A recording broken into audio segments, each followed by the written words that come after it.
ఇలా మనం మామూలుగా కవర్ తగిలిచ్చేస్తాము, అది గాలికి వెళ్ళిపోవడం అలా కూడా బెనిఫిట్ అయింది, కాదని చెప్పట్లేదు. బట్ మేమైతే మాకు ఈ విధంగా బోత్ సైడ్ ఉంటుందని చెప్పి ఇలా కన్వర్ట్ చేసాము. బట్ అలాగే తగిలించుకోవచ్చండి. నేను కొన్ని కవర్ ఇలా తగిలిస్తే ఒక సైడ్ అలా ఆ విధంగా కూడా చూపిస్తాను మీకు. ఇది కొద్దిగా ఎక్కువ టైం తీసుకుంటుంది. ఇలా పెట్టేస్తే మనకు ఇన్సెక్ట్స్ అన్నీ మార్నింగ్ కల్లా మనకు బాగా కనిపిస్తాయండి. ఇందులో ఫీల్డ్లో ఏమున్నాయి, మనం ఏం చర్య తీసుకోవాలా అని చెప్పి ఈజీగా ఐడెంటిఫై చేయొచ్చండి. బోత్ సైడ్ గమ్ ఉంటుంది కాబట్టి గమ్ము కత్తుకుని వేస్తాయి. Wind flow at side flow అయితే అటు సైడ్ మనకు ఆ ఇన్సెక్ట్స్ కదులుతూ ఉంటాయి.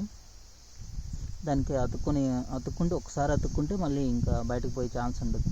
మనకు అప్పుడు కనిపిస్తుందండి ఏ ఇన్సెక్ట్స్ ఉంది, మనం ఏం స్ప్రే చేయాలని చెప్పి.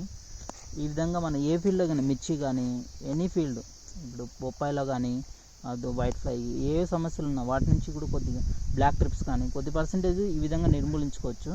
ఇలాంటివి వేసుకొని కంపల్సరీ పెట్టుకోండి. ఏ ఫీల్డ్లో అయినా కానీ ఖచ్చితంగా అవసరము.